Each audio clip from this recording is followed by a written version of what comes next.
Bismillahirrahmanirrahim. Assalamualaikum warahmatullahi wabarakatuh. Alhamdulillahirabbil alamin. Al-qail fil Qur'anil Karim. A'udzu billahi minasyaitonir rajim. Inna fi khalqis samawati wal ardi wa ikhtilafil laili wan nahari la ayatin liulil albab. Alladzina yadhkurunallaha qiyaman wa qu'udan wa 'ala junubihim wa yatafakkaruna fi khalqis samawati wal ardi. Rabbana ma khalaqta hadza batila subhanaka faqina adzabannar. Shadaqallahul azim. Mbak Rinda yang saya hormati selaku penyaji pada kegiatan tematik Quran journaling pada sore hari ini, atau masih siang di sana ya Mbak? Ya,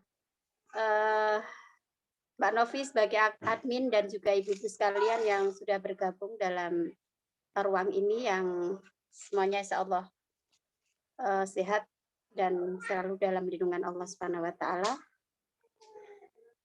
Mari kita memulai kajian ini dengan pertama kita mengucap syukur kehadirat Allah Subhanahu wa Ta'ala, lalu bersolawat kepada baginda kita Muhammad sallallahu alaihi wasallam. Allahumma shalli ala nabiyina Muhammad.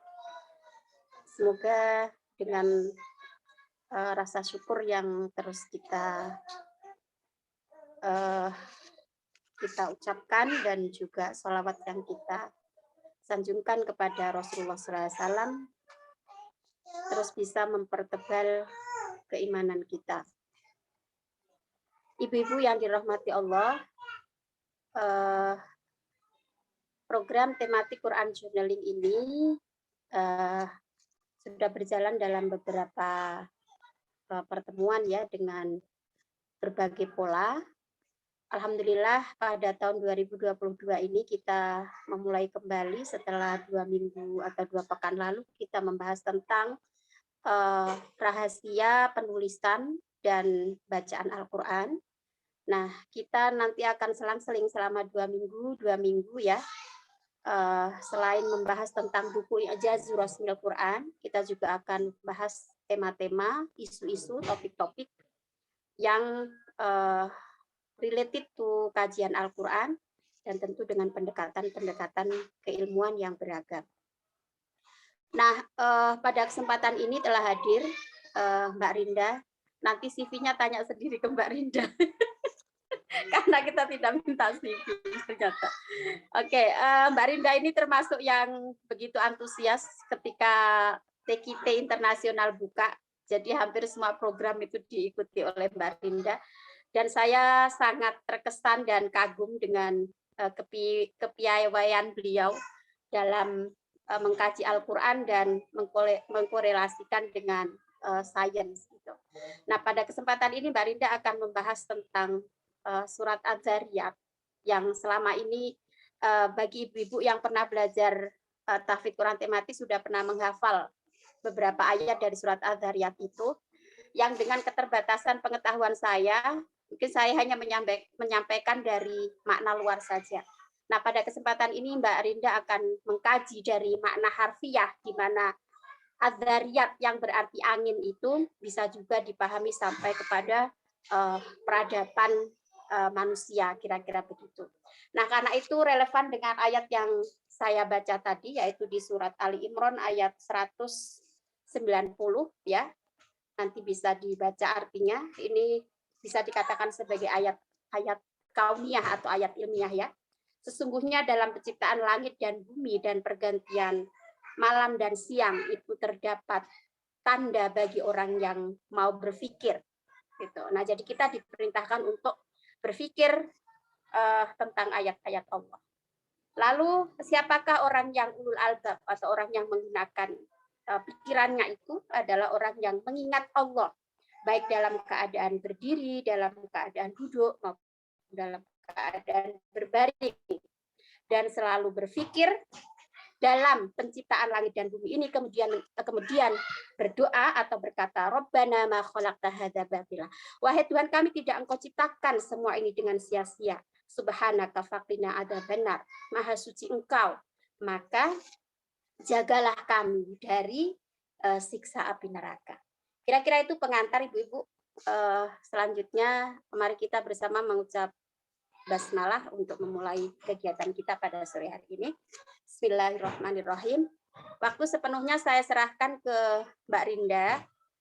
Tadi Mbak Rinda sempat bilang, jadi presentasi ini akan memakan waktu lebih dari 1 jam, Mbak Nov. Nanti mungkin kita sepakati bersama, apakah Mbak Rinda harus berhenti dulu, lalu kita buka Q&A, kemudian besok ada part 2, atau kita biarkan Mbak Rinda selesai dengan pemaparannya, baru mungkin 2 pekan ke depan, sebulan lagi berarti ya, itu kita kita mengakomodir pertanyaan-pertanyaan gitu, nanti Mbak Rinda akan hadir lagi untuk menanggapi hal itu. Gitu mungkin ya. Baik. Silakan Mbak Rinda. Terima kasih, Teacher. Assalamualaikum warahmatullahi wabarakatuh.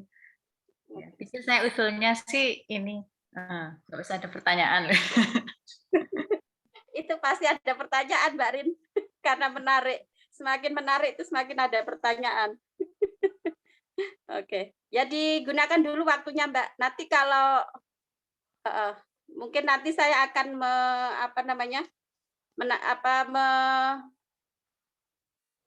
merangkum dulu pertanyaan-pertanyaan kalau ada, misalnya nanti di ruang chat aja, karena saya yakin pasti nanti akan banyak pertanyaan di tengah-tengah. Gitu. Oke, silakan Mbak Rin. Ya, pertama saya disclaimer dulu ya, saya bukan ahli di sini, kebetulan saya hobi aja untuk urusan astronomi. Jadi kali ini saya akan membahas tentang Az-Zariyat yang untuk peserta TKT ini pasti sudah sebagian besar ayat-ayatnya pasti sudah hafal. Yang saya bahas ini adalah bukan semuanya, karena ternyata untuk bisa menjelaskannya pun untuk belajarnya saya perlu waktu yang sangat lama gitu, dan sampai sekarang belum selesai. Sementara untuk menjelaskan saya akan memerlukan waktu yang juga lama juga gitu. Jadi Az-Zariyat ini merupakan surat Makkiyah, diturunkan sebelum hijrah, yaitu sebelum terjadinya persekusi terhadap kaum muslimin dimulai. Diperkirakan sama dengan masa diturunkannya surat Al-Kahf. Surat ini adalah surat ke-66 dari segi urutan turunnya, diturunkan sesudah Al-Ahqaf dan sebelum surat Al-Ghasyiyah. Isinya itu terdiri atas 3 bagian, biasanya di bagian atas pembukaan, kemudian isinya, kemudian penutup. Jadi pembukaannya dimulai dengan 4 kekuatan di bawah kendali Allah, termasuk bagaimana Allah mengatur alam raya, termasuk di dalamnya mengatur rizki, serta perbandingan bagaimana sih sifatnya pendusta dan orang yang beriman itu. Kemudian di dalamnya juga ada kisah nabi-nabi, termasuk kisah-kisah azab, kemudian ditutup dengan perintah ketaatan dan tentang keniscayaan hari kiamat. Jadi sebenarnya antara penutup dan pembuka itu saling berkaitan. Nanti kita juga akan melihat bagaimana kaitannya. Nah, untuk pembahasan sekarang saya hanya akan membahas ayat 1 sampai 6. Lebih detailnya 1 sampai 4, sementara yang ayat ke-5 dan 6-nya sekilas saja yang berkaitan dengan itu. Untuk membahas Az-Zariyat ini saya menggunakan 3 hal, yaitu dengan melihat tanda-tanda di bumi, tanda-tanda pada diri kita sendiri, dan tanda-tanda di langit sebagaimana yang disebutkan di ayat 20, 21, dan 22. Dan untuk presentasi yang sekarang saya hanya akan membahas tentang tanda-tanda di langit yang berkaitan dengan ayat 1 sampai 4. Mari kita dengarkan dulu. Bismillahirrahmanirrahim. Wadh-dhariyati dharwa, falhamilati wiqra, فالجاريات يسرا فالمقسمات أمرا إنما توعدون لصادق وإن الدين لواقع. Jadi ini adalah tafsir yang biasa dipakai oleh jumhur ulama, yaitu Az-Zariyat diartikan sebagai angin yang menerbangkan debu. Kemudian Falhamilati Wiqra itu dan awan yang mengandung hujan, Faljariyati Yusra dan kapal-kapal yang berlayar dengan mudah, Falmuqassimati Amro dan malaikat-malaikat membagi-bagi urusan, Innama tu'aduna lasadiq, sesungguhnya apa yang dijanjikan kepadamu pasti benar, wa innad-dina lawaqi, dan sungguh hari pembalasan pasti terjadi. Ini berdasarkan tafsir dari berdasarkan perkataan dari atau penjelasan dari Amirul Mukminin Ali bin Abi Thalib ketika beliau naik ke mimbar di Kufah lalu berkata, tidakkah Anda menanyakan tentang ayat di dalam kitab Allah Ta'ala dan tidak pula tentang sunnah Rasulullah, melainkan aku pasti akan memberitahukan kepada kalian tentang hal yang kalian tanyakan tersebut. Kemudian Ibnu Quwa berdiri terus berkata, wahai Amirul Mukminin, apa makna firman Allah Ta'ala wa dzariyati dzarwa? Ali radhiyallahu anhu menjawab, ar-rih, yaitu angin. Lalu apa makna falhamilati wiqra? Ali menjawab, as-sahab, yakni awan. Lalu bertanya lagi, apa makna faljariyati yusra? Ali menjawab, as-sufun, yakni kapal-kapal. Lalu apa makna falmuqassimati amro? Ali menjawab, al-malaikat, yaitu para malaikat. Tapi ada sebagian ulama yang mengatakan bahwa ada hadis bahwa kita harus berdasarkan itu, tapi ada juga yang ada yang berkata bahwa hadisnya ini lemah, jadi kita sebenarnya boleh memiliki tafsir yang lain. Sementara ada perbedaan juga tafsir antara untuk ayat ke-3 dan 4, apakah sebenarnya itu berkaitan dengan angin tadi, ataukah itu memiliki makna sendiri, kapal-kapal, kemudian malaikat, atau artinya masih berkaitan dengan awan. Ada juga yang menafsirkan bahwa itu kaitannya bukan hanya angin, tapi katanya yang mengalir dengan mudah itu sebenarnya adalah planet-planet atau benda-benda di angkasa. Jadi ada beberapa perbedaan tafsir. Untuk itu kita bahas sedikit tentang terminologi yang digunakan, yang saya gunakan tepatnya, untuk membahas ayat-ayat ini. Jadi sebenarnya ada, untuk yang ini saya bahasnya cuman karena saya tahu bahwa kita beragam, mungkin ada yang nanti terlalu berat kalau saya bahas dalam, atau kalau ada bahasan yang lebih dalam, mungkin teacher lebih bisa menjelaskan daripada saya. Jadi ini wadzariyati dzarwa, kemudian apa wadzariyati sendiri itu bentuk jamak muannas atau feminin dari dari isim fa'il dari dzaro maupun yadzru. Sementara kalau dzarwanya juga memiliki kata dasar yang sama, yaitu dzaro atau yadzru ini. Kata dasarnya dari dzaro. Nah, dzaro ini artinya adalah menampi, atau sebenarnya kalau orang Jawa bilangnya mengayak ya, menampi itu sama dengan mengayak. Kemudian menerbangkan atau berlari kencang. Sementara kalau kata bendanya zurwah artinya sesuatu yang diterbangkan atau dihamburkan angin. Zirwah itu artinya titik puncak atau klimaks atau kulminasi. Sementara kalau zuriyah itu artinya keturunan. Dan az-zariyat sendiri itu sebenarnya kata-katanya itu asing. Buat orang Arab sendiri masih asing gitu. Jadi karena itu ada orang yang saya bertanya sebenarnya az-zariyat itu apa? Karena buat mereka sebenarnya juga itu apa kata yang asing tidak biasanya dipakai. Yang biasanya zuriyah atau tadi zurawah gitu. Tapi bukan zariyat. Kemudian kalau dari arti kontemporer, saya dapatkan artinya ternyata dzarriyah sendiri untuk zaman sekarang itu artinya adalah atom dan sesuatu yang berkaitan dengannya. Misal bom atom atau yaitu atom itu disebutnya dzarriyah. Jadi ini akan saya gunakan di penjelasan berikutnya. Sementara untuk ayat berikutnya falhamilati wiqra, falhamilat itu memiliki bentuk yang sama dengan nazariyat tadi, jamak muannats dari isim fa'il.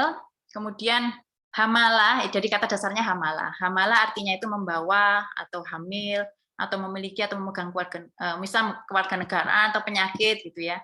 Kemudian juga artinya merasa, melawan, menganggap atau membujuk. Sementara kalau adjektifnya itu ada hamil, itu artinya ya hamil. Kemudian kalau ada hamil untuk kata bendanya itu artinya pembawa, pemegang atau porter atau penahan. Hamilah itu artinya pengangkut atau gantungan atau usungan. Sementara kalau wiqra itu artinya dari kata waqara ya atau wakur. Wakuro artinya tenang, berwibawa atau terhormat, atau kalau wakoro itu artinya menghormati, memuja, sementara kalau aukor itu artinya membebani, wakor itu berkaitan dengan kewibawaan, ketenangan, atau mungkin kalau kita tahu orang kalau hamil itu jadi lebih tenang gitu ya, atau karena membawa beban orang itu nggak bisa cepat-cepat gitu, jadi lambat. Atau al-wiqra itu, sementara kalau al-waqar itu artinya ketulian. Jadi ada satu di sini yang mungkin agak nyeleneh ya artinya waqar, tapi ternyata ini nanti akan berkaitan lagi. Ada kaitannya juga. Kemudian kalau fal jariyat yusra, itu fal jariyat, ini bentuknya 4 ini merupakan ayat sumpah ya. Jadi mirip-mirip kalau wa tadi menyatakan sumpahnya, fa ini menunjukkan keterhubungan antara 4 ini. Jadi berurutan, dianggap berurutan kejadiannya. Nah, kemudian kalau fal jariyat ini dari jaro yang artinya bisa berarti terjadi atau mengalir atau berlari kencang atau kabur, atau bisa juga artinya berlari dengan cepat, bergegas ataupun mengejar. Sementara atau ada satu arti yang agak berbeda yaitu berlaku tidak adil. Jadi biasanya disebutnya jaro ala gitu, berlaku tidak adil kepada siapa gitu. Sementara adjektifnya artinya bisa juga artinya bertetangga. Jadi kalau aljar itu bisa berarti artinya tetangga. Kemudian atau juga artinya sedang berlangsung atau mengalir ataupun berlari. Sementara kalau arti kata bendanya itu bisa artinya gadis atau pelayan perempuan, mungkin di sini yang berkaitan dengan berlaku tidak adil tadi. Jadi mungkin ke pelayan perempuan atau budak perempuan atau gadis itu semuanya disebut jariyah, itu biasanya diperlakukan tidak adil ya, mungkin karena itu jadi berkaitan. Arti yang lain itu ada artinya juga bisa berarti ular, kapal laut, matahari, nikmat Allah atau hasil panen. Juga artinya yang berlari, sesuatu yang berlari atau seorang yang berlari itu disebut jariyah. Sedangkan majro itu berarti juga aliran makanan. Sementara kalau yusro itu dari kata yasuro yang artinya menjadi mudah atau bisa juga menjadi kaya atau melunak. Artinya juga kalau yasaro artinya memfasilitasi atau memudahkan atau menyederhanakan. Kalau yusr itu artinya kekayaan. Yusrun artinya kekayaan, kenyamanan atau juga kemudahan. Kalau yasir itu artinya lunak. Misal tapi digunakan juga untuk air ya, air lunak, air keras, air lunak gitu. Air sada atau air lunak gitu. Sementara kalau aisar artinya kiri, yusr berarti juga kiri. Fal muqassimati amro, tadi al muqassimati diartikan malaikat ya. Kalau di sini artinya kosama, dari akar kata kosama yang berarti membagi, atau kos sama berbagi, kos sama itu membagikan, menyebarkan, akad sama bersumpah membuat janji, mukosam artinya terbagi, sementara kosam sendiri artinya sumpah. Kisam itu artinya agak berbeda tentang porsi atau bagian atau divisi gitu ya. Tapi kalau jamaknya sama dengan sumpah tadi akad sam. Nah, kemudian tadi mungkin berkaitan dengan malaikat pembagi-bagi rezeki itu maka disebut al-muqassimati ya. Sementara kalau amro itu dari amaro yang artinya itu memerintah, atau amaro itu berarti memberi kuasa atau justru membatasi. Kalau amarro itu membiarkan atau melepaskan, atau menjadi pahit di sini artinya itu menjadikan jadi rasa tidak enak gitu maksudnya. Sementara kalau amaro artinya merundingkan atau membicarakan, sementara kalau marro itu melalui, melampaui, menghubungi, menyinggahi atau dalam suasana hati yang tidak enak tadi. Kalau itu artinya terombang-ambing, bisa kanan kiri atau depan belakang. Sementara kalau amr itu artinya perintah, atau bisa juga artinya urusan atau kasus, persoalan atau hal atau kejadian. Sementara kalau amir itu artinya tuan atau yang superior. Amir itu kalau adjektifnya berarti mendominasi atau angkuh. Sementara kalau amarro itu artinya berarti lebih pahit.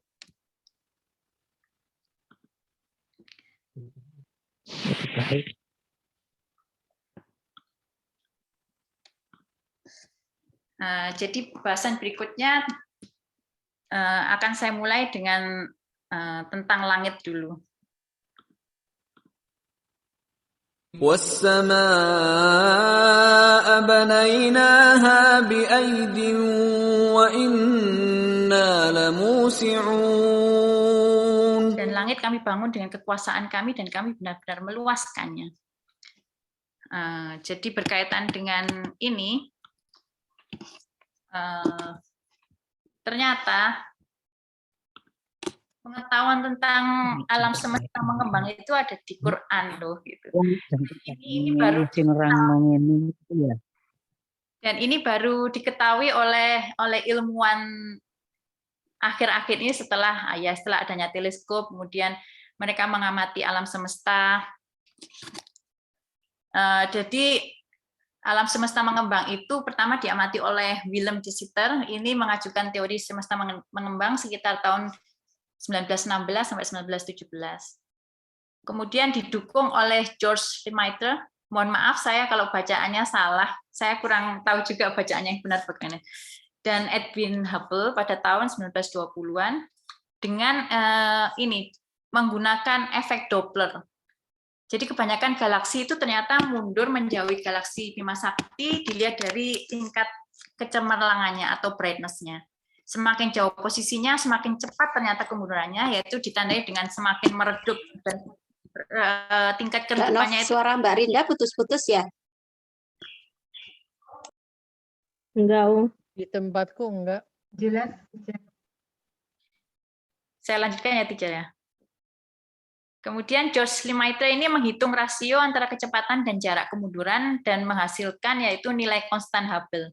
Yang menemukan George Lemaitre tapi yang dapat nama Hubble karena mungkin George Lemaitre kurang terkenal ya, jadi lebih terkenal Hubble sehingga George Lemaitre sendiri baru diakui ini baru-baru saja gitu. Nah, kemudian untuk ini teori penciptaan alam semesta ini diturunkan dari semesta mengembang itu, maka muncul teori Big Bang, yaitu teori awal mula, waktu, ruang, materi, energi, dan perluasan alam semesta yang setelah dihitung itu sekitar 13,7 atau 13,8 bilion tahun yang lalu. Kecepatan awal ekspansi semestanya itu ternyata lebih cepat dari kecepatan cahaya, sehingga ini menyebabkan kalau kita melihat langit pada malam hari, langit itu selalu terlihat gelap. Nggak pernah kalau dia kecepatannya lebih kecil dari kecepatan cahaya, maka kalau itu terjadi ya berarti nanti langitnya itu jadi terang benderang gitu, karena kan sebenarnya bintang itu terus-menerus memancarkan cahaya ya, tapi terus sampai di kita itu ya karena ekspansi tadi, maka dia nggak nyampe-nyampe ke kita gitu. Nah, kita itu ternyata baru bisa melihat alam semesta itu karena adanya perlambatan, sehingga cahaya dari bintang-bintang itu akan akhirnya nyampe juga ke kita gitu. Jadi kalau kita lihat dari ini ya, kita itu kalau melihat langit itu sebenarnya melihat masa lalu gitu. Jadi bintang itu karena jaraknya sekian juta tahun cahaya gitu, itu berarti yang kita lihat itu adalah pemandangan jutaan tahun yang lalu yang bahkan mungkin manusia belum ada di bumi. Gitu. Jadi dari sini kalau ini ya, kalau ngelihat ini kita konyol sekali kalau percaya sama yang namanya zodiak gitu. Kok bisa ya gitu cahaya yang jutaan tahun yang lalu dianggap bisa mempengaruhi ini kita, mempengaruhi perilaku kita saat ini, bisa meramalkan kita, padahal itu kan pemandangan berapa juta tahun yang lalu gitu. Nah, kemudian dengan adanya ekspansi serta perlambatan dan berdasarkan perhitungan itu, maka disimpulkan bahwa secara fisik alam semesta itu lebih besar daripada alam semesta yang bisa kita amati atau physical universe itu lebih besar dari observable universe. Nah, tapi ternyata teori Big Bang ini tidak bisa menjawab satu hal, yaitu kenapa alam semesta itu ternyata bentuknya itu flat, datar, dan sangat halus, nggak ada retakan, nggak ada tiba-tiba menonjol di sana, atau ada ujung yang runcing sebelah sana. Gitu. Setelah diamati dan dihitung, ternyata alam semesta itu sangat halus. Akhirnya muncul teori dari Alan Guth atau tahun 1980-an, yaitu inflation theory atau ekspansi eksponensial alam semesta. Jadi Alan ini berteori bahwa pada awalnya dulu alam semesta itu ukurannya itu amat kecil, yang sampai lebih kecil dari atom. Kemudian dalam jangka waktu yang singkat itu tiba-tiba mengembang paling nggak sebesar bola basket gitu ya, dalam sepersekian ya sampai yang dalam waktu yang sangat cepat gitu, dan akhirnya mengembang sampai sekarang. يوم نطوي السماء كطي السجل للكتب كما بدأنا أول خلق نعيده وعدا علينا إنا كنا فاعلين. Di Al-Anbiya 104 tuh disebutkan bahwa pada hari tentang hari kiamat ya. Pada hari kami gulung langit sebagai menggulung lembaran-lembaran kertas. Sebagaimana kami telah memulai penciptaan pertama, begitulah kami akan mengulanginya. Itulah suatu janji yang pasti kami tepati, sesungguhnya kamilah yang akan melaksanakannya. Jadi di Quran sudah disebutkan bahwa alam semesta itu seperti kertas, halus. Kemudian di Al-Qaf, kalau nggak salah, Al-Qaf ayat berapa saya lupa, itu juga disebutkan bahwa alam semesta itu saking halusnya nggak ada retakan. Ternyata itu ada di Quran loh gitu, dan itu sesuai dengan yang diketahui manusia baru pada abad modern ini. Nah, untuk membicarakan rezeki, kita akan membicarakan juga tentang sejarah alam semesta. Sebenarnya dari mana sih unsur-unsur kimia itu berasal? Badan kita, baju, atau semuanya itu sebenarnya kan unsur-unsur kimia. Dari mana sih itu berasal? Jadi kita akan melihat sejenak untuk historinya ini, yaitu pada ilmuwan itu menyebutkan bahwa sebelum adanya Big Bang itu disebut era Planck, namanya Planck era. Ini era yang orang itu juga bahkan nggak tahu seperti apa gitu, jadi masih tanda tanya besar. Belum ada yang bisa merumuskan itu seperti apa, tapi diperkirakan gitu. Itu ya terjadi yang namanya singularity. Yaitu begitu mampatnya sampai materi itu ukurannya itu nggak ada gitu, sampai tidak berukuran, volumenya itu sampai 0, sehingga ruang dan waktu itu masih belum ada gitu, atau kolaps ya disebutnya. Kemudian setelah masa itu, masa yang juga sebenarnya masih orang juga nggak tahu karena kita tidak melihat penciptaan itu ya. Kita cuma bisa melihat saat ini apa hasil dari penciptaan itu. Nah, setelah masa itu ada yang disebut inflation tadi, kemudian muncul ini proton yang pertama itu terus muncul, kemudian terjadi reaksi nuklir fusi. Jadi semua unsur kimia itu, kalau dari sisi astrofisika itu merupakan hasil dari nukleosintesis, yaitu reaksi nuklir, baik itu fusi maupun fisi dari inti atom yang berbeda dalam suhu dan tekanan yang sangat besar, sehingga menghasilkan unsur yang baru. Nah, untuk yang awal-awal itu ada Big Bang nukleosintesis yang menghasilkan hidrogen dalam bentuk deuterium, yaitu hidrogen yang memiliki 2 inti atom, yaitu 1 proton, bukan 2 inti atom, 1 inti atom berisi 1 proton dan 1 neutron. Dan juga menghasilkan helium dan elemen-elemen yang lain yang lebih kecil. Jadi disebut protoelemen ya ini. Kemudian kalau kita lihat matahari, kalau di matahari itu ada juga nukleosintesisnya. Nukleosintesis ini terjadi di semua bintang-bintang juga karena tadi itu butuh tekanan dan suhu yang sangat tinggi. Itu terjadi di bintang-bintang itu termasuk di matahari. Kalau di matahari karena ukurannya yang termasuk relatif ya biasa aja gitu ya, nggak terlalu kecil, nggak terlalu besar, yang dihasilkan itu ya cuma helium aja gitu. Nah, dari mana unsur-unsur yang berat yang lain, logam berat, atau besi, atau emas, atau yang buat kita biasa itu ternyata itu membutuhkan tekanan yang sangat besar gitu dan suhu yang sangat besar, sehingga dia itu hanya bisa terbentuk di bintang-bintang yang sangat tua, yang berupa neutron star gitu, yang sudah sangat mampat, atau dari supernova, dari ledakan bintang. Ini jadi dari hasil penelitian itu ternyata ini sejarah dari unsur-unsur itu. Sementara kalau kita bandingkan ternyata ada perbedaan yang besar antara unsur yang banyak ada di matahari, juga di bumi, dan dibandingkan dengan badan kita. Ini sangat jauh berbeda ternyata. Kok bisa ya gitu. Jadi kalau harusnya kan kita asalnya dari dekat-dekat matahari nih, kita dapat unsur-unsur harusnya dari matahari dong gitu ya.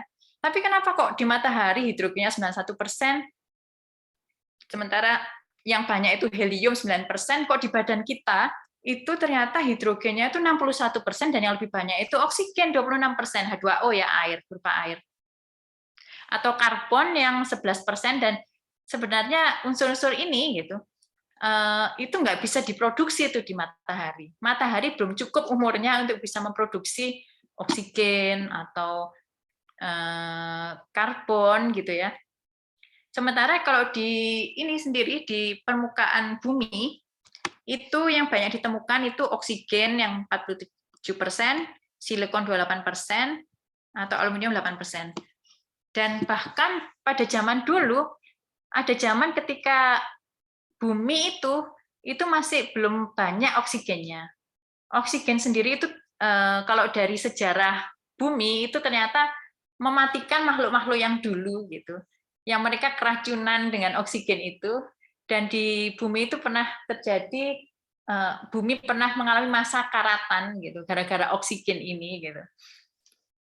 Dan sampai sekarang sebenarnya masih ada juga gitu makhluk-makhluk yang dia itu tidak bernafas dengan oksigen ini gitu, beda dengan kita. Dan makhluk-makhluk itu bahkan ada di dalam perut kita gitu. Mungkin nanti mungkin Mbak Laili itu ya bisa menjelaskan ini. Sementara kalau yang ini mungkin Mbak Endang mungkin lebih bisa menjelaskan daripada saya ya. Tapi saya ambil contoh satu ini. Misal kita ambil elemen yang banyak kita pakai ya. Misalnya besi. Jadi besi ini Fe ini, ferro, itu ternyata dia itu dihasilkan dari ini exploding massive star atau white dwarf. Jadi ledakan bintang gitu. Dia dihasilkan dari ledakan bintang. Kok bisa gitu ya? Barang yang biasa buat kita gitu, yang kita pakai sehari-hari, ternyata untuk menghasilkan itu kita perlu ledakan bintang. Gitu. Nggak mungkin kan itu dari matahari yang dia masih umurnya itu masih relatif muda gitu. Matahari itu disebut sebagai main sequence star, jadi dia nggak terlalu muda dan nggak terlalu tua. Kalau yang bintang yang tua itu nanti bentuknya big red giant, atau jadi merah dan dia besar, sangat besar. Yang kalau kita melihat beberapa hadis tentang hari kiamat ya, tentang itu nanti ada ngelihat bahwa matahari nanti sangat panas sehingga mungkin ada hadis tentang itu, dan itu cukup, jadi itu hadisnya itu masuk akal berdasarkan ini tentang perkembangan bintang itu, nanti matahari akan jadi big giant pada akhirnya. Terus setelah itu akan mampat terus akhirnya jadi white dwarf. Itu sementara kalau yang lebih besar lagi mungkin akan terjadi supernova gitu ya. Jadi mungkin kita kurang bersyukur ya, seringkali kurang bersyukur bahwa ternyata gitu, yang namanya unsur-unsur yang kita anggap biasa gitu, ternyata perlu hal yang besar gitu, yang kita nggak kebayang kok bisa ya nyampe di kita. Jadi mari kita bahas bagaimana sih unsur-unsur itu bisa nyampe di kita gitu. Ini Bismillahirrahmanirrahim. وَالذَّارِيَاتِ ذَرْوًا فَالْحَامِلَاتِ وِقْرًا فَالْجَارِيَاتِ يُسْرًا فَالْمُقَسِّمَاتِ أَمْرًا إِنَّمَا تُوعَدُونَ لَصَادِقٌ وَإِنَّ الدِّينَ لَوَاقِعٌ. Jadi ini tafsir yang saya pakai gitu untuk membahas hal ini. Jadi yang saya bahas ini adalah angin yang ada di langit. Jadi angin itu bukan cuma ada di bumi gitu, dan mungkin jenisnya agak berbeda ya gitu dengan angin di bumi. Jadi artinya wazariyati zarwa, demi angin yang menerbangkan dengan sekencang-kencangnya dan yang mengandung muatan, yang mengalir dengan mudah dan yang membagi-bagi urusan atau membagi-bagi hal. Sungguh apa yang dijanjikan kepadamu pasti benar dan sungguh hari pembalasan pasti terjadi. Jadi kita kembali ke tadi penciptaan alam semesta ini. Jadi pada penciptaan alam semesta tadi itu ada ini ya, ada ledakan-ledakan besar gitu. Yang itu mungkin akan menghasilkan yang namanya shock wave atau gelombang kejut. Itu bisa terjadi di supernova, itu juga menghasilkan gelombang kejut, atau juga di mungkin bintang-bintang yang ditelan oleh lubang hitam itu akan menghasilkan juga gelombang kejut ketika dia dalam proses ditelan itu. Kita mungkin nggak bisa ngelihat, tapi kita ngelihat efeknya, gitu. Kita merasakan efeknya atau deteksi dari sinar-sinar yang nggak kelihatan oleh mata, misal gamma ray atau microwave. Nah, angin ini disebut dengan angin galaksi, dan angin galaksi itu juga diproduksi dari angin-angin yang tercipta dari proses di dalam masing-masing bintang atau disebut stellar wind. Jadi ini merupakan aliran gas kosmik dan fungsinya itu ternyata tadi untuk mendistribusikan unsur-unsur terutama logam yang berat tadi ke seluruh galaksi. Jadi meskipun kita itu di sini meskipun matahari itu nggak bisa menghasilkan misal besi atau menghasilkan yang lebih berat lagi gitu, tapi kita dapat ternyata dari galaksi atau dari bintang lain gitu, dari galaksi tetangga gitu ya. Dan ternyata angin ini itu juga mengatur pembentukan bintang. Angin ini meniup gas bahan pembentukan bintang itu sehingga bintang itu misal kita ngambil ini ya, kalau kita berada di galaksi yang besar, kemudian di sana ada banyak gas-gas pembentukan bintang, itu ternyata dalam satu waktu itu bisa jutaan bintang terbentuk dalam satu waktu. Nah, kalau terlalu banyak bintang terbentuk, kan bahannya cepat habis. Nah, kalau cepat habis ya berarti nanti umur galaksinya pendek dong gitu. Tanpa angin galaksi nanti bintang-bintang akan terlalu cepat pembentukannya sehingga bahan gasnya itu habis dan umurnya pendek gitu. Jadi Kemudian ternyata ada fungsi yang lain dari angin ini. Angin ini juga memicu pembentukan bintang, tapi mungkin di tempat lain gitu. Jadi kalau asalnya dari sini, karena ada gelombang kejut tadi, dia itu bisa menekan tepian awan gas di sisi tetangganya yang akhirnya memicu yang namanya gravitational collapse. Nah, gravitational collapse ini adalah penggumpalan gitu ya, yang menyebabkan gas-gas tadi menggumpal dan saling bereaksi untuk melahirkan bintang-bintang. Jadi selain untuk pembentukan bintang, gravitational collapse ini juga terjadi dalam pembentukan planet-planet, yaitu dari awan-awan debu gitu ya. Debu kosmik itu nanti kalau ada gravitational collapse itu bisa terbentuk itu planet-planet gitu. Atau ya benda-benda langit lain. Ini penggambaran sekilas tentang tadi anginnya. Anginnya itu ditunjukkan dengan ini ya. Ini kecepatannya sangat tinggi. Jadi ini ada di Seeger galaksi atau Messier 82. Galaksinya ini, sementara anginnya itu meniup sumber awan gas itu, debu-debunya itu ke samping ini. Jadi ini disebut bipolar outflow. Menghasilkan ini banyak yang seperti ini. Galaksi-galaksi. Nah, kita lihat di galaksi kita, yaitu galaksi Bima Sakti. Nah, pada awal pembentukannya, yaitu 2 juta tahun yang lalu, kalau dihitung, ada angin yang berkecepatan 3 juta kilometer per jam. Sangat cepat ya, 3 juta. Kalau kita ada di situ sudah mati pasti. Bumi ada di situ juga pasti sudah hancur gitu, karena kecepatannya 3 juta kilometer per jam. Dan dia berupa bipolar outflow. Jadi ke atas dan ke bawah. Kemudian ini menyisakan yang disebut Fermi bubbles. Ini yaitu meninggalkan jejak debu berupa awan yang dingin, yaitu minus 200 derajat Celcius, sehingga sampai setinggi 30.000 tahun cahaya ke atas maupun ke bawah bidang galaksi. Ini saya kaitkan dengan ayat 49. وَمِن كُلِّ شَيْءٍ خَلَقْنَا زَوْجَيْنِ لَعَلَّكُمْ تَذَكَّرُونَ. Dan segala sesuatu kami ciptakan berpasang-pasangan agar kamu mengingat kebesaran Allah. Nah, ini tadi di awal pembentukannya ya. Kalau yang zaman sekarang ternyata angin itu masih ada, angin galaksi itu. Jadi strukturnya sendiri itu kompleks ternyata. Ada namanya inflow dan outflow. Tadi ya berpasangan ya, ada yang keluar, ada yang masuk. Dan ternyata lebih banyak inflow-nya loh, walaupun nggak diketahui ya sumbernya itu mana. Dan ini terdiri atas awan panas dan dingin. Jadi ada yang panas, ada yang dingin. Dikira itu banyak awan yang panas, ternyata enggak. Lebih banyak awan yang dingin gitu.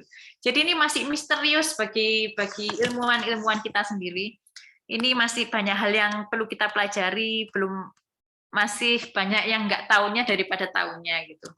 Jadi hal ini kita bisa tahu bahwa ternyata galaksi kita itu mendapat masukan rezeki lebih banyak dari tempat lain loh, daripada galaksi kita memberikan rezeki itu ke tempat-tempat lain gitu. Ternyata yang ngasih kita itu lebih banyak gitu daripada kita ngasih ke orang lain gitu kan ya.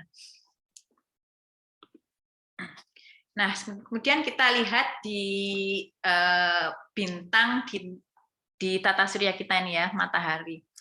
Jadi matahari itu berupa bola plasma, yaitu bentuknya gas. Jadi kalau kita membayangkan bentuknya memang kelihatan bulat doang gitu ya, tapi bukan kayak bola gitu. Ini lebih kayak awan sebenarnya. Dan dia bisa berbentuk begini karena ada medan magnetnya tadi, karena ada gravitasinya tadi. Sementara untuk matahari sendiri itu ternyata matahari juga punya kutub ya, kutub utara dan selatan. Kemudian ya ada ekuatornya gitu. Ternyata rotasi matahari di ekuator itu jauh lebih pendek daripada di daerah kutub. Di daerah kutub itu 35 hari, sementara kalau di daerah ekuator itu 25 hari. Sehingga rata-rata rotasinya itu sekitar 27 hari. Meskipun ternyata berbeda gitu. Nah, kita bicarakan medan magnet matahari ya. Kita dipengaruhi oleh ini tentunya, sehingga kita bisa tetap berotasi dan mengelilingi matahari. Matahari ini memiliki struktur medan magnet yang kompleks ternyata. Jadi nggak kayak bumi atau kita ngelihat kalau dari hasil percobaan menggunakan magnet gitu ya, menyebar gini kan bentuknya paling gini gitu ya. Kalau matahari enggak ternyata. Matahari itu ya kalau lagi ini disebutnya sunspot minimum, itu memang mungkin kayak yang lain gitu ya, seperti yang lain padahal enggak gitu. Karena tadi itu dipengaruhi oleh differential rotation tadi. Jadi karena rotasinya itu yang di kutub dan di ekuator itu berbeda, itu menyebabkan medan magnetnya yang di dalam matahari itu seperti seakan-akan seperti tertiup angin gitu. Seperti tertiup terdorong sehingga dia jadi di sini melilit bulat gitu ya. Ini cuma satu ya. Ini yang gambar keempat ini menunjukkan cuma satu aja dari lilitan itu. Padahal lilitannya nggak cuma satu ini, medan magnetnya ada banyak gitu. Nah, karena bentuknya seperti ini, karena ada positif negatif ya medan magnet itu, dia akan berdekatan dengan lilitan yang lain yang ternyata kutubnya itu berbeda, sehingga mereka seperti konslet gitu, akan nyambung sehingga menyebabkan yang disebut magnetic reconnection. Nah, ternyata magnetic reconnection ini juga tersinkronasi dengan konjungsi planet-planet. Mungkin kalau kita tahu ini ya, apa namanya, gerhana. Gerhana itu kan posisi bumi dengan bulan dan matahari itu sejajar gitu. Meskipun sebenarnya kita dalam satu bidang ya. Tadi itu kan alam semesta itu flat ya. Sebenarnya tata surya kita itu juga flat gitu. Dalam artian posisi kita itu sejajar sebenarnya, nggak beda-beda jauh dengan planet-planet lain gitu, dalam satu bidang yang sama. Aku mau lah.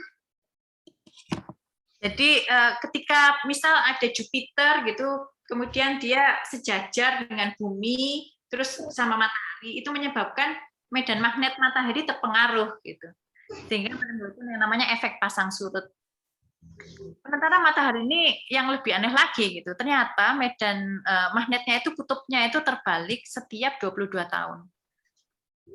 Jadi ketika di gambar satu ini menggambarkan situasi medan magnet matahari ketika sunspot minimum. Sementara yang terakhir menggambarkan maksimum. Jadi magnetic reconnection itu menghasilkan yang disebut aktivitas matahari. Nah, aktivitas matahari sendiri itu ada siklus 11 tahunan. Kalau tadi 22 tahun sekali itu balik gitu. Nah, ini ada namanya siklus 11 tahunan, yaitu bintik-bintik matahari itu setiap 11 tahun itu mengalami masa yang sangat banyak gitu. Sementara di antara itu, di tengah-tengah itu ada masa yang bahkan bintik-bintiknya itu nggak ada gitu. Jadi disebut sunspot minimum kalau nggak ada, disebut sunspot maksimum kalau lagi banyak-banyaknya. Nah, sebenarnya bintik-bintiknya itu bukan cuma bintik gelap yang hitam-hitam ini ya, tapi dia juga ada bintik yang terang. Sebelum adanya yang gelap ini biasanya muncul dulu yang terang-terang. Ini disebut namanya faculae atau bintik terang. Nah, tadi itu tonjolannya, tonjolan dari magnet tadi, maaf saya lupa belum jelaskan ini ya. Nah, ketika dia terkoneksi dengan bagian medan magnet yang lain gitu, itu akan berbentuk lingkaran, terus kemudian ada tonjolan gitu. Nah, di tonjolan inilah ini muncul yang namanya bintik matahari atau sunspot. Ini tonjolannya. Jadi di tonjolan di tempat keluarnya dan tempat masuknya ini akan ada sunspot. Dan suhunya lebih rendah karena di sini medan magnetnya sangat kuat gitu. Jadi ternyata lebih rendah daripada suhu di tempat-tempat yang lain. Nah, di antara ini nanti ada keluar plasmanya matahari karena plasma itu mengikuti ini ya, dia itu bisa bersatu di situ gitu, tetap bentuk bola itu karena adanya medan magnet ini. Karena medan magnetnya tadi itu mencuat dari permukaan, maka juga di sini plasmanya ikut mencuat gitu. Terus bentuknya loop atau lingkaran gitu, yang disebut dengan prominence atau filamen, jadi kayak benang gitu. Nah, ini karena tadi matahari itu berupa gas, jadi prominence maupun filamen itu juga berupa gas. Dia sangat terang, berbentuk lingkaran, dan karena ketika berada di atas ini, dia itu sebenarnya agak menjauh ya dari medan magnetnya matahari yang lain, gitu. Sehingga ada suatu waktu yang dia bisa lebih mudah untuk lepas gitu. Jadi karena panas ya, menggelegak gitu, maka prominence ini bisa kemudian mengalami erupsi gitu. Nih, prominence itu ini. Prominence ini. Dia bisa mengalami erupsi, dan kalau erupsi dia menjadi angin matahari. Jadi angin matahari itu bisa berupa dua macam, yaitu solar flare atau badai matahari. Kalau solar flare ini atau suar matahari itu cuma berupa radiasi elektromagnetik, jadi berupa kayak cahaya aja. Sementara kalau badai matahari itu coronal mass ejection. Jadi dia benar-benar plasmanya matahari yang keluar gitu. Nah, ini karena untuk suar matahari ini tidak terlalu berefek ke kita karena adanya atmosfer tadi. Tapi kalau badai matahari itu ngefek ke bumi. Ini saya tunjukkan dulu videonya, semoga bisa dilihat. Nah, serem ya kalau dilihat gitu. Kalau kita terlalu dekat gitu, apa yang terjadi gitu? Radiasi yang luar biasa dan juga ada kecepatannya kencang gitu ya. Jadi coronal mass ejection tadi itu ini menghasilkan badai matahari ya, merupakan aliran partikel bermuatan atau plasma yang meninggalkan atmosfer matahari atau corona. Jadi sebelah luarnya ini disebut dengan corona. Bukan coronavirus ya. Coronanya matahari. Jadi isinya apa sih angin matahari itu? Nah, ternyata angin matahari itu komponen utamanya itu berbentuk hidrogen yang terionisasi, yaitu atau biasanya kehilangan satu elektronnya sehingga dia bermuatan positif. Tapi ketika dia dalam perjalanan gitu menyebar ke tempat-tempat lain, dia itu mungkin akan bereaksi dengan sekelilingnya gitu, dengan medium-medium planetari itu, sehingga dia akan mengambil mungkin ada yang jadi elektron lain gitu yang ikut ke situ, sehingga dia bisa bermuatan bermuatan negatif karena mendapatkan elektron lebih dari 1-2 elektron gitu dari planetary medium. Kemudian selain hidrogen, ini hidrogen yang paling banyak sekitar di atas 90%. Ada juga helium. Helium ini di sini partikel alfa, dalam artian dia mengeluarkan gelombang alfa ya. Kemudian juga ada ion berat dan inti atom. Jadi ada karbon, ada nitrogen, oksigen, neon, magnesium, silikon, sulfur atau belerang, besi, fosfor, titanium, kromium, atau nikel. Dia juga mengandung isotop besi 54 dan 56, nikel 58, 60, 62. Untuk penjelasan yang partikel-partikel ini mungkin lebih bisa dijelaskan yang dari kimia ya. Saya cuma tahu sekilas aja gitu. Nggak bisa kalau di sini menjelaskan lebih dalam. Nah, angin matahari ini ternyata berdasarkan jenis alirannya itu ada dua macam, yaitu beraliran cepat, yaitu kecepatannya 500 sampai 800 km per detik, dan asalnya itu dari lubang corona. Oh, maaf, ini mungkin supaya lebih jelas ini ya. Ini lupa nggak disetel tadi. Ini medan magnet matahari. Nah, ini kita ngelihat sini ya, ada yang merah ini, itu kutub utaranya gitu, yang hijau itu kutub selatannya gitu. Jadi di sini nih karena medan magnetnya arahnya begini, itu di sini tuh ada lubang-lubang corona gitu. Yang dari sini banyak juga aliran-aliran anginnya. Tapi ini alhamdulillah gitu ya. Ini nggak kena ke tidak sejajar dengan bidang di mana planet-planet itu berada gitu. Jadi kita nggak kena ini. Kita kenanya itu yang ini. Yang lambat. Nih. Jadi partikel yang angin yang lambat ini, yaitu sekitar 400 km per detik, yang lebih banyak berasal dari area ekuator. Dia banyak mengandung oksigen ataupun magnesium, dan suhunya lebih tinggi daripada yang beraliran cepat tadi. Nah, ini ternyata asalnya lebih banyak dari apa namanya, bintik-bintik hitam tadi itu, dari prominence yang lepas tadi.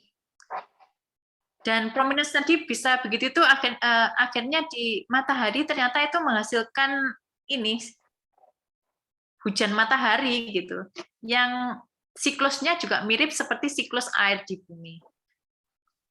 Jadi kita terkena ini angin beraliran lambat ini. Jadi kalau kita ingat tadi ya ayatnya tadi alhamilati wikero. Jadi karena ada kandungannya tadi, jadi alirannya jadi lebih lambat. Apalagi kalau kita bandingkan dengan tadi solar flare. Solar flare itu kecepatannya bisa sampai 2000 km per detik. Ini cuma 400 km per detik gitu. Ya untungnya nggak terlalu cepat juga. Kalau terlalu kuat nanti bisa-bisa nggeser planet-planet ini gitu ya. Nah, وَفِي السَّمَاءِ رِزْقُكُمْ وَمَا تُوعَدُونَ. tadi kita ingat ya, dan di langit terdapat sebab-sebab rizkimu dan apa yang dijanjikan kepadamu. Tadi itu seperti kita ketahui bahwa ternyata unsur-unsur itu nggak dengan gampang gitu ya nyampe di kita gitu. Rizki itu nggak dengan gampang nyampe di kita. Perlu proses yang sedemikian panjang gitu dan susah gitu untuk akhirnya bisa kita nikmati gitu. Jadi berkaitan dengan angin matahari, ternyata tadi itu ada angin cepat tadi ya. Itu ada fungsinya yaitu melindungi tata surya dari angin dan radiasi antar bintang. Dari galactic wave tadi itu. Galactic wind tadi, dan dia membentuk gelembung heliosfer di sini. Jadi dia itu nanti ketemu dengan angin dari luar gitu, sehingga di pertemuannya itu nggak tahu ya seperti apa, pasti mengerikan gitu ya. Tapi ada daerah yang lalu jadi seperti disebutnya heliopause itu tenang gitu. Di antara dua pertemuan itu ada daerah yang tenang. Dan ini melindungi planet-planet termasuk bumi. Jadi termasuk rezeki kita ya dilindungi dengan adanya angin matahari. Kemudian yang lain, angin matahari ini juga berinteraksi dengan atmosfer bumi, terutama pada pada lapisan magnetosfer atau lapisan terluarnya bumi, yang menghasilkan aurora.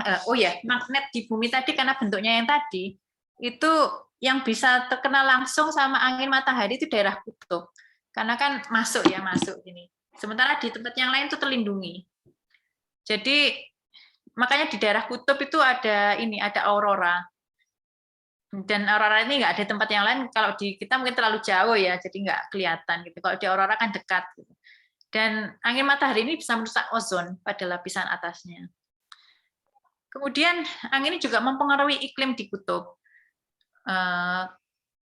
Curah partikel dari angin matahari ini ternyata berasosiasi dengan musim dingin yang nyaman di daerah Eurasia, tapi juga menghasilkan cuaca dingin di Amerika Utara.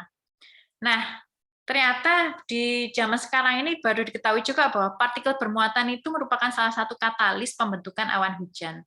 Jadi kalau kita lihat ini di zaman sekarang, untuk cloud seeding itu bukan cuma pakai garam lagi. Sekarang ada teknologi yang lebih baru lagi yang dengan pakai partikel bermuatan.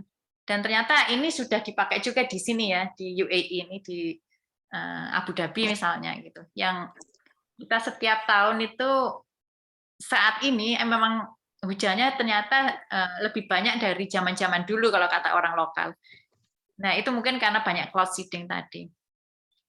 Dan angin matahari ini mempengaruhi pembentukan awan pada lapisan bawah atmosfer di kutub. Dan yang terkena cuma kutub, tapi nanti pada akhirnya akan menyebar ke tempat yang lain karena karena kan saling berkaitan sebenarnya.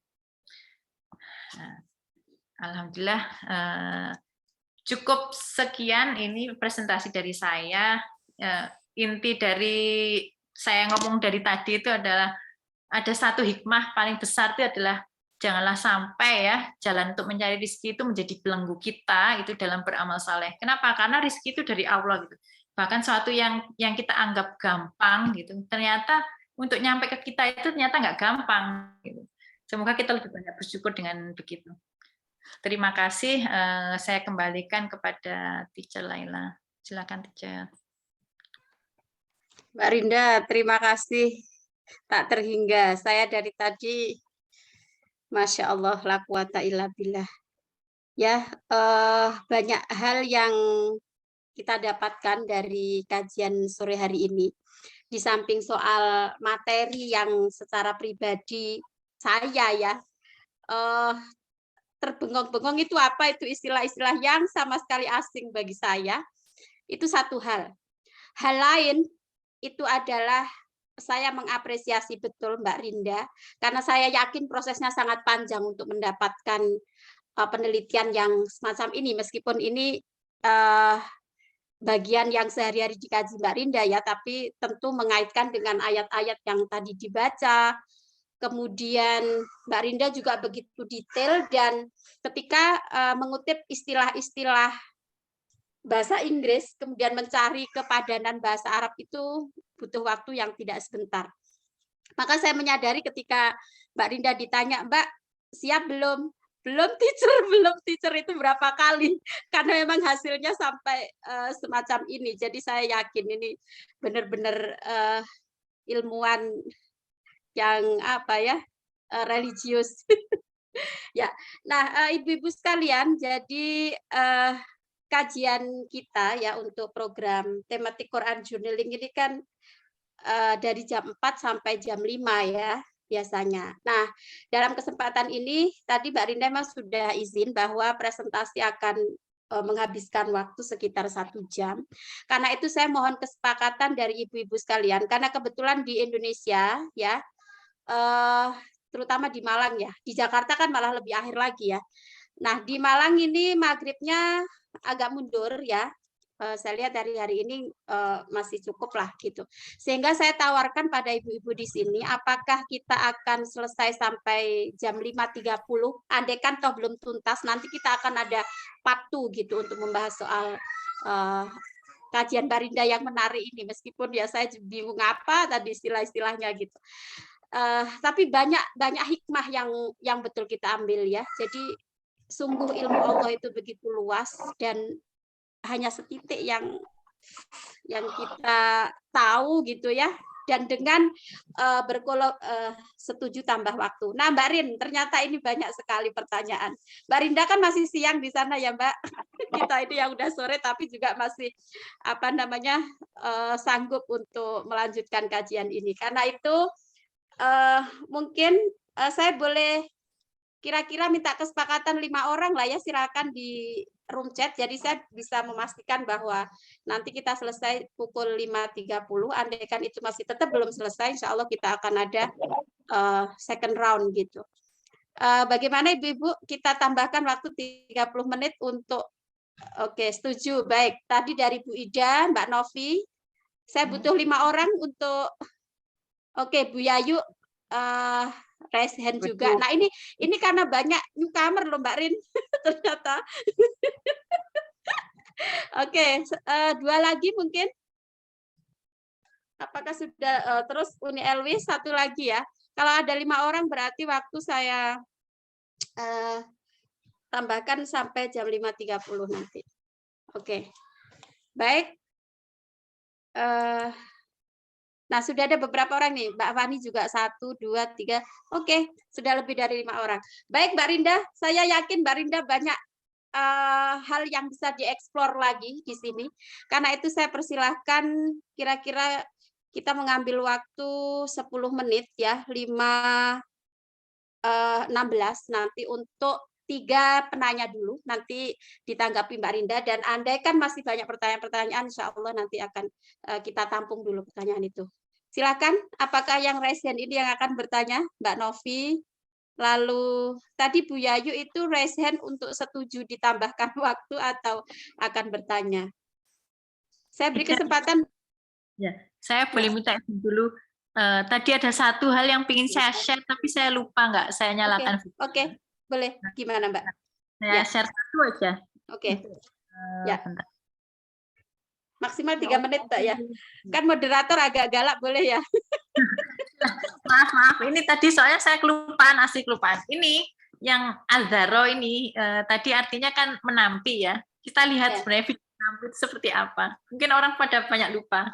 Oke, iya. Tampah ya, Mbak? Iya, pakai tampah gitu, mengayak.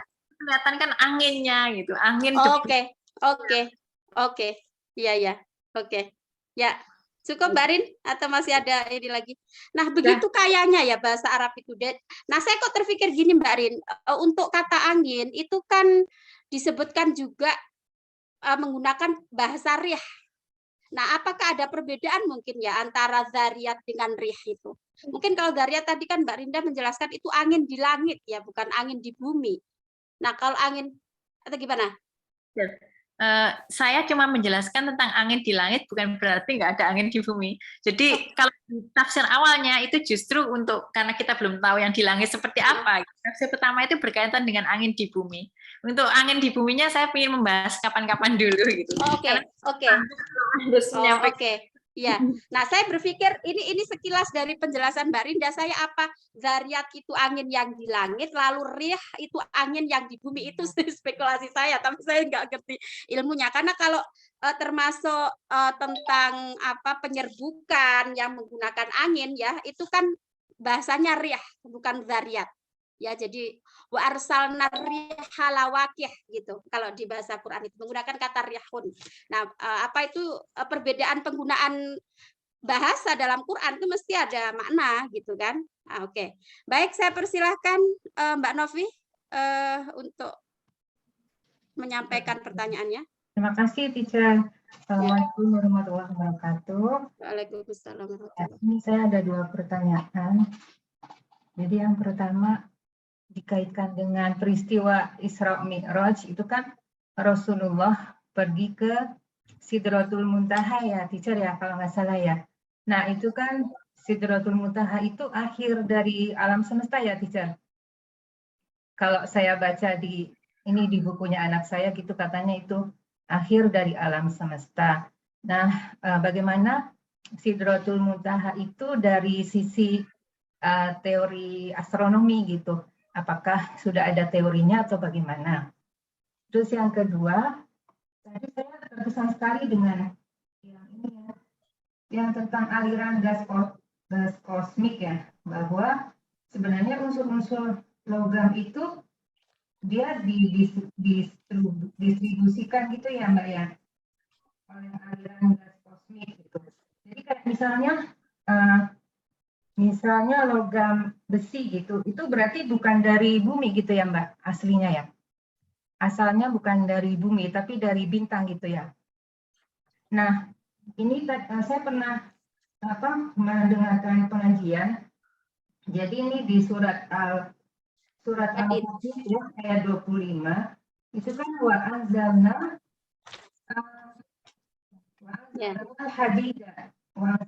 hadida fihi ba'sun syadidun wa manafi'u linnas. Nah, itu jadi Ustaznya bilang di sini besi itu diturunkan gitu. Diturunkan itu kan artinya dari langit. Sedangkan yang kita pahami selama ini kan besi itu ditambang gitu ya.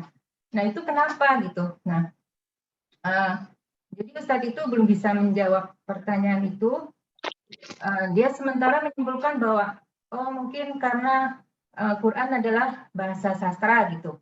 Tapi dari penjelasan Mbak Rinda ini tadi, saya sepertinya menemukan jawaban. Mungkin itu maksudnya. Jadi karena memang besi itu bukan dari dalam bumi gitu. Tadi didistribusikan dari bintang gitu ya, kalau nggak salah. Apakah seperti itu atau bagaimana? Itu aja mungkin pertanyaan saya. Terima kasih sebelumnya. Boleh langsung saya jawab ya, Teacher ya. Oke, silakan Mbak Rin. Untuk Sidratul Muntaha, saya mohon maaf, saya nggak ada ilmunya. Dan saya yakin bahwa seluruh ilmuwan sampai saat ini nggak tahu ujungnya alam semesta itu seperti apa. Yang pertama itu, yang kedua tentang Sidratul Muntaha juga, kalau itu kita ngomongin tentang posisi Allah, mohon maaf gitu, akidah saya yang saya anut adalah saya tidak akan mendudukkan Allah gitu dalam seperti makhluk, dalam artian Allah seperti apa dan bagaimana. Allah itu tidak terbatas oleh waktu dan bentuk gitu ya. Sehingga kalaupun ada yang di Quran itu maka disebut, saya anggap itu ada di situ karena bahasa manusia itu tidak bisa menjelaskan sifat Allah, sehingga Allah itu membuat, kalau kita sebut di bahasa sastra namanya personifikasi ya Mbak ya. Jadi kalaupun terus dibilang Sidratul Muntaha batas alam karena mau ketemu Allah seperti itu, saya kira itu termasuk personifikasi ya gitu. Gitu. Sementara untuk tadi logam besi, nah untuk besi ini memang spesial Mbak.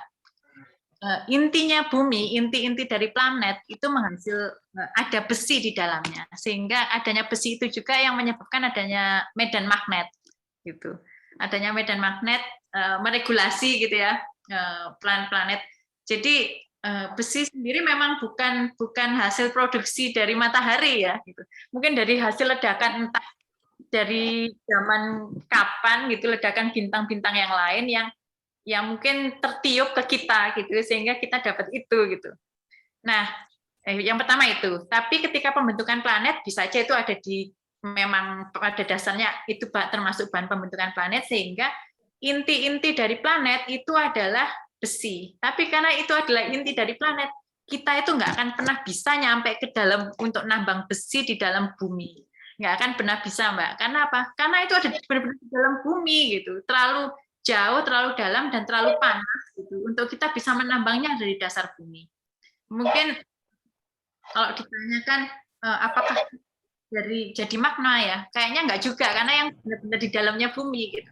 Sementara yang kita nikmatin sekarang itu sebenarnya adalah hasil serpian dari benda-benda langit yang jatuh ke bumi gitu berupa meteor, yang sehingga lapisan luarnya itu sudah terkikis oleh atmosfer kita, sehingga dalamnya itu bisa pecah dan nyampe di bumi gitu. Jadi yang kita manfaatkan itu memang besi dari luar angkasa gitu, yang dari hasil meteor-meteor jatuh tadi gitu. Gitu Mbak. Itu sepengetahuan saya begitu. Ya, Masya Allah, la quwata illa billah. Berarti betul Rabbana ma khalaqta hadza batila tadi ya. Jadi Allah tidak menciptakan sesuatu sia-sia, itu bahkan yang di langit tadi itu pecah itu ya Mbak Rinda, serpihannya itu bisa dimanfaatkan di bumi gitu loh. Maka benar pesan moral Mbak Rinda tadi bahwa rizki yang kita dapatkan yang seakan-akan mudah itu begitu melalui proses yang panjang bisa sampai ke kita. Nah, ini tadi Bu Yayu raise hand, jadi saya persilakan Bu Yayu, nanti kemudian kita lanjut ke pertanyaan Uni Elwis, apakah alam semesta terus berkembang. Silakan Bu Yayu. Dan ini udah mau selesai tapi malah nambah loh pesertanya. Malah 28 tadi. Silakan Bu Yayu, tadi raise hand.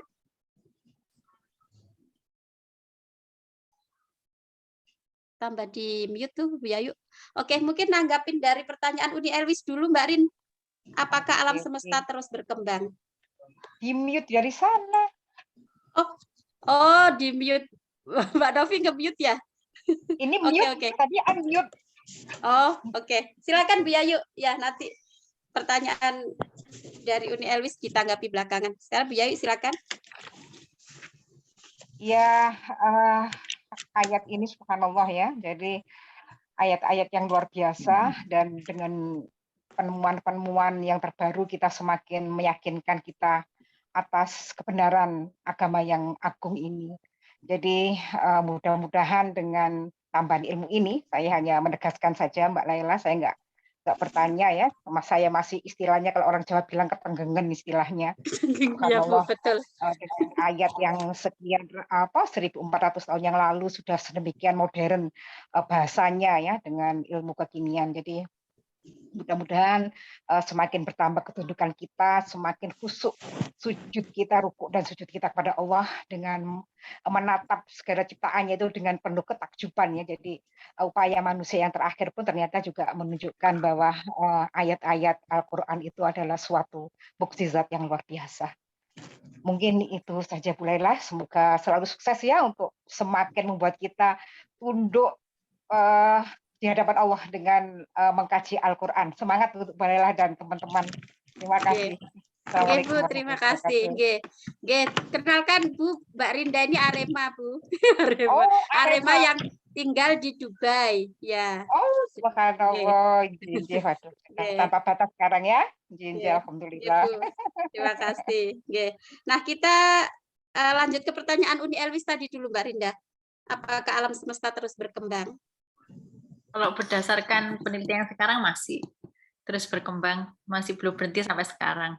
Kalau sampai berhenti, mungkin kita akan melihat langit malam lama-lama jadi tambah terang, teacher. Karena ini kan, karena cahayanya dari bintang-bintang itu kan terus-terusan keluar kan, tapi kok di kita kok tetap gelap ya gitu kan. Jadi ya kan memang mengembang, dan kecepatan perkembangannya itu lebih cepat daripada kecepatan cahaya gitu, sehingga cahayanya sampai di kita itu merupakan cahaya yang sampai jutaan tahun yang lalu gitu. Itu teacher. Begitu Tadi kilometer per jamnya berapa juta tadi loh? Aduh, Masya Allah, ya Allah. Itu gimana ngitungnya? Maka itu kemudian ada ciptaan malaikat dan lain sebagainya yang imateri istilahnya ya, yang tidak tampak, itu kan ya harus kita yakini. Baik Ibu-ibu, masih ada waktu 12 menit. Apakah masih ada yang perlu didiskusikan? Bu Laili itu unmute, itu apakah akan berkomentar? Komentar aja. Iya, ya, Oke. betul Ustazah. Ya, alhamdulillah. Saya terlambat, maaf, tapi ya mungkin secara garis besar saja bahwa penciptaan alam semesta ini memang sudah tidak bisa diomong ya kalau kita secara logika. Mungkin bahwa semua yang terjadi yang Allah memang mungkin menurut manusia ketidakberaturan itu sesungguhnya justru membuat semua seimbang gitu ya. Jadi manusia yang menuntut untuk teratur tuh malah justru merusak kadang gitu. Jadi ya itu sedikit apa yang saya tangkap dari Mbak Rinda kan sudah menyebutkan bahwa ya seperti itulah luar biasanya penciptaan yang maha ya besar itu ya di luar bumi ini kan sesungguhnya lebih banyak lagi yang kita nggak tahu lah sama sekali. Jadi gaib dari kita semua gitu. Ya alhamdulillah, terima kasih Mbak Rinda ilmunya. Ya, assalamualaikum warahmatullahi wabarakatuh. Waalaikumsalam warahmatullahi wabarakatuh. Ya, saya merasa sangat teranugerahi loh di kelas ini karena ini para ilmuwan berkumpul di sini, Bu Yayu. Jadi Bu Laili itu tadi seorang dokter tinggal di Jakarta. Lalu ini astronom Mbak Rinda. Nanti akan banyak ilmuwan-ilmuwan lain itu, dan mereka begitu gigih mengkaji Al-Qur'an gitu. Maka saya bukan astronom. Saya astronot. Astronom ya. Nggak, ini hobi aja gitu. Saya memang saya suka belajar ini gitu. Mungkin ngambil beberapa saya bukan Mbak Rinda merendah.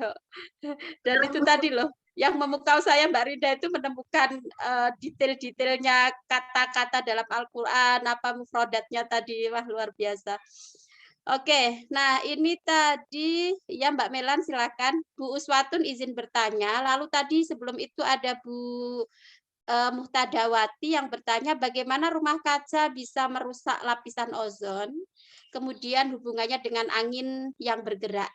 Mungkin pertanyaan Bu Ida ditanggapi dulu Mbak Rinda, lalu nanti kalau masih ada waktu kita lanjut ke pertanyaan Bu Uswatun. Saya mohon maaf, saya kurang ilmunya untuk urusan rusaknya lapisan ozon sama kaitannya sama rumah kaca. Tapi yang saya tangkap sih, memang kalau kita yang namanya climate change itu kan suhu bumi, ada rumah kaca ini efek suhu buminya naik ya. Kalau suhu buminya naik itu sebenarnya apakah tadi itu mungkin bisa lapisan ozon itu jadi ikut panas atau gimana gitu. Saya kurang tahu persisnya bagaimana. Ini mungkin yang malah bisa menjelaskan yang ahli-ahli kimia nih, teacher. Karena saya ilmunya nggak sampai situ. Mohon maaf jawab. Oke. Ya Mbak, mungkin ada Mbak Endang yang ahli fisika apa kimia ya. Ternyata disiplin ilmu ini juga banyak sekali ya, yang mana kita mengkaji satu hal itu berkaitan, tetapi spesifikasi tentunya berbeda lagi ya untuk membahas. Kan kita mikirnya tadi Mbak Rinda membahas soal ozon gitu, misalnya lapisan ozon, terus kemudian berkaitan dengan ini. Ternyata ada ilmu tersendiri juga yang membahas ya. Masya Allah. Karena ini ya terkena jadi anginnya itu di lapisan luar itu memang angin matahari itu bisa meniup ya sisi luar itu, sehingga partikelnya pun tertiup keluar dari meninggalkan lapisan atmosfer gitu. Jadi ada ya kayak digempur sama angin gitu kan, bisa ketiup ya gitu. Oke. Karena kalau dengan tadi rumah kaca mungkin saya kurang tahu persisnya ya, mungkin bisa juga karena suhunya semakin tinggi gitu kan, jadi mungkin tambah naik ke atas sehingga lebih mudah kena serbuan angin matahari, bisa juga seperti itu. Tapi persisnya bagaimana saya kurang tahu. Iya. Iya Mbak. Baik, terima kasih. Tadi Bu Us masih ada waktu 7 menit Bu, silakan kalau ingin. Terima kasih, saya bersyukur sekali menjadi bagian dari muridnya Ustazah, sehingga banyak sekali ilmu yang kami peroleh selama ini. Nah, apa yang saya belum paham itu selama ini, sepengetahuan saya yang sangat awam sekali, bumi itu bulat terus berputar dengan kecepatan tertentu, tapi kalau di surat tadi dijelaskan bahwa nanti di hari kiamat itu seperti kertas yang flat, halus, seperti kertas yang bisa digulung. Itu yang saya belum paham. Terima kasih, itu aja yang saya tanyakan. Mohon maaf, ini tadi mungkin maknanya rada ada sedikit misleading gitu, mohon maaf gitu. Yang ayatnya yang tadi itu kaitannya cuma saya ngambil bentuknya. Jadi bentuk alam semesta itu seperti kertas yang halus. Tapi apakah itu bentuk bumi? Bukan. Alam semesta, rada berbeda. Untuk masalah bahasan, mungkin nanti masih ada yang nanyain ya, bumi itu flat atau bulat gitu ya. Nanti saya ingin itu mau dibahas di sesi berikutnya aja, teacher. Oke. Iya. Oke. Ya Mbak Rin, menarik sekali, ternyata malah banyak PR kita ya untuk semakin memperluas pemahaman dan pengetahuan kita gitu. Dan Mbak Rinda siap ini ternyata untuk menyampaikan topik-topik yang lain.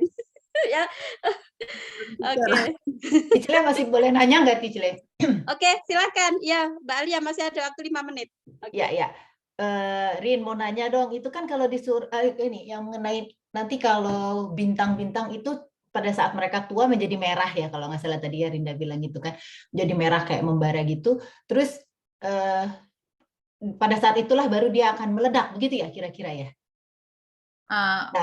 Mbak, rada beda. Jadi ada beberapa jenis bintang gitu. Ada bintang yang kecil, bintang yang sedengan, ada bintang yang raksasa gitu. Matahari itu masuk di bagian bintang yang sedang-sedang saja gitu kan. Masuk disebutnya main sequence star. Nah, urutan masing-masing ini bintang yang kecil, yang sedang maupun yang besar itu beda ininya tahap-tahapannya. Maaf, beberapa saya lupa, agak lupa, saya harus buka catatan dulu untuk yang itu. Tapi kalau yang matahari tadi, prosesnya adalah sebentar, saya agak mencatat sedikit. Sebenarnya pertanyaanku ini, Rin, kan kalau di surat Ar-Rahman itu kan yang ayat 37 kan yang artinya kan apabila langit telah terbelah dan menjadi merah mawar. Nah, itu loh. Jadi saya jadi kepikir apa itu maksudnya ya. Jadi bintang-bintang itu udah pada tua seperti, karena jadi saya ngebayangin ini seakan-akan yang seperti Rinda bilang udah pada tua, udah pada siap meledak, udah merah-merah, udah pada ya itu kan sebenarnya pada hari kiamat. Apakah itu ya? Maksudnya ultimate-nya itu adalah bahwa pada saat semua semua ciptaan-ciptaan Allah itu ya, bintang-bintang itu sudah siap udah tua, lah itulah waktunya ya itu ya, maksudnya waktunya hari kiamat gitu loh, Mas. Ya, bentar, saya jawab dulu tadi ya. Jadi ada tahapan pembentukan bintang. Bintang itu awalnya berupa gas, awan gas. Kemudian awan gas ini mengalami yang namanya tadi itu gravitational collapse. Jadi dia itu collapse itu jatuh gitu, ambruk karena ada dorongan mungkin angin dari tempat yang lain sehingga dia ambruk. Terus terkena gravitasinya sendiri itu saling mengumpul sehingga bereaksi gitu ya. Nah, itu akan jadi protostar. Kemudian setelah jadi protostar, dia akan berubah jadi main sequence, yaitu kayak matahari kita gitu. Ada yang bentuknya warnanya masih putih atau kebiruan yang terang banget itu. Misal kalau kita lihat tuh, tapi ini masuk yang besar sih ya. Yang besar itu kayak Sirius, bintang yang paling terang. Itu kan warnanya putih gitu ya, putih cemerlang. Tapi kalau matahari kan kuning gitu, nggak terlalu cemerlang ya. Nah, kalau seperti matahari kita, dia itu ketika tua dia akan karena banyak bahan bakarnya sudah bereaksi gitu, sudah mengalami reaksi nuklir, maka dia akan berubah jadi red giant, jadi merah besar gitu, tapi redup gitu kan. Nah, terus red giant ini pada masa berikutnya kan akan semakin mampat, semakin berat, gravitasinya semakin besar, berubah jadi white dwarfs. Jadi dia bintang putih tapi mampat sekali gitu. Nah, untuk beberapa tipe kalau matahari setelah mampat dia akan meledak, terus berubah menjadi planetary nebulae. Nebula. Jadi kalau yang dilihat mawar yang sering dibilangin orang itu termasuk planetary nebulae itu. Memang itu setelah meledak nanti itu bentuknya seperti itu gitu. Gitu, Mbak.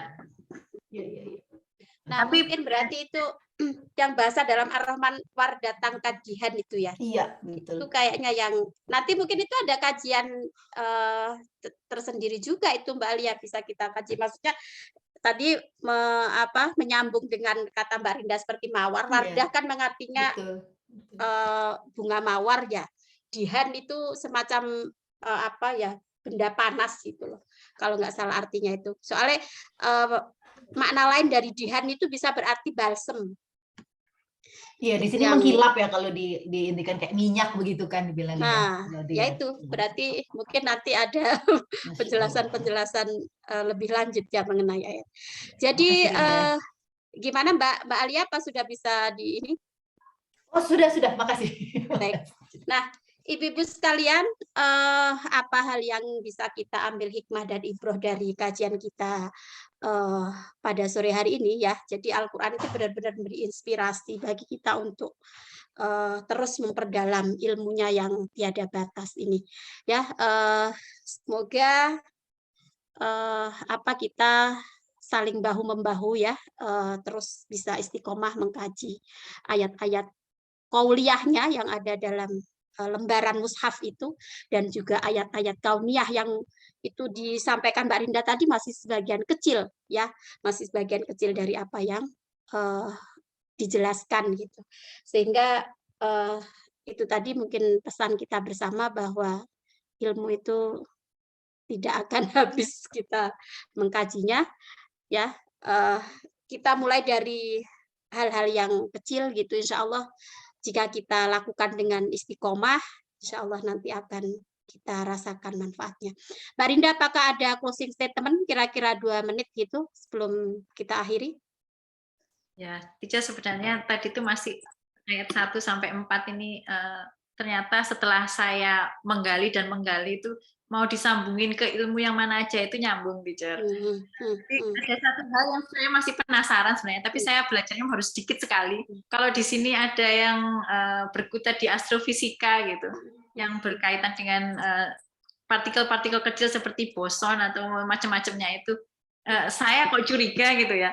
Ini ayat 1 sampai 4 ini bisa diaplikasikan ke situ juga gitu, yang ilmunya buat orang ilmuwan yang sekarang itu juga masih banyak nggak taunya gitu.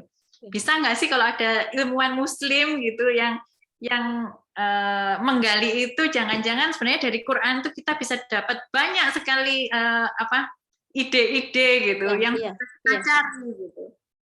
Betul. Ya. Ya Mbak Rinda, terima kasih banyak telah membuka pikiran kita gitu. Kebetulan ini saya juga ada satu grup kajian yang itu isinya beberapa profesor yang sepertinya salah satu dari mereka ini ahli kimia gitu. Nanti kapan-kapan mungkin bisa kita undang untuk apa yang menjadi kebutuhan kita untuk kita supaya kajian kita ini dari hal yang kecil ya, kemudian bisa meluas dan bisa kita dapatkan ilmu yang saling berkaitan itu tadi. Oke. Cukup ibu-ibu sekalian, kalau mau diikuti sebetulnya pasti tetap ingin lama dengan Mbak Rinda ya, karena banyak sekali pengetahuan yang kita dapatkan pada sore hari ini. Namun karena waktu yang sudah harus kita akhiri, untuk menutup perjumpaan ini, mari sama-sama kita membaca istighfar, kemudian kita tutup dengan baca surat Al-Asr dan kafaratul majlis. Astaghfirullahalazim, astaghfirullahalazim, astaghfirullahalazim. Bismillahirrahmanirrahim. Wal 'asr innal insana lafi khusrin illa alladzina amanu wa 'amilus solihati wa tawassaw bil haqqi wa tawassaw bis sabr. Subhanakallahumma bihamdik asyhadu an la ilaha illa anta astaghfiruka wa atubu ilaik. Walhamdulillahirabbil alamin. Pak Novi mungkin mau ambil jepretan sekali 2 kali sebelum kita akhiri. Silakan ibu-ibu kita supaya punya dokumentasi. Mbak Rinda ini jarang-jarang loh open kamera. Iya, ini dari laptop saya masih belum tahu bagaimana print screen. Mungkin ada yang membantu dari teman-teman yang lain. Ada yang pakai laptop yang lain, Bu Laili pakai laptop pakai HP ya? Ya, ini deh, teacher. Saya yang print screen. Oke, ya dari Mbak Rinda aja. Itu Mbak Novi soalnya lagi di dalam TV, jadinya saya nggak didokumentasikan itu. Mbak Novi masuk TV. Baik. Pakai HP. Pakai HP ya. Mbak Rinda kayaknya tadi. Silakan Mbak Rin. Mbak Alia mau buka kamera nggak? Oke. Sudah ya Mbak Rin ya?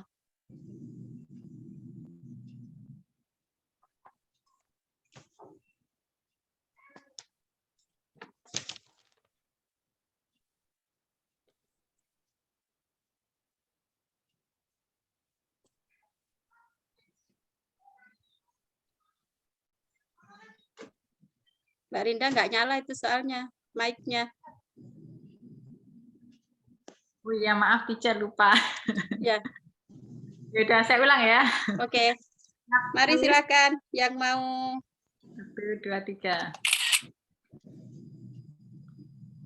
Halaman berikutnya. Siap semua? Ya, sudah teacher. Baik, oke. Terima kasih Mbak Rinda dan ibu-ibu semua. Kasih, tadi sudah kita akhiri ya. Sekarang tinggal salam. Assalamualaikum warahmatullahi wabarakatuh. Waalaikumsalam warahmatullahi wabarakatuh. Nina, terima kasih. Kita ketemu lagi. Terima kasih semuanya. Assalamualaikum warahmatullahi wabarakatuh.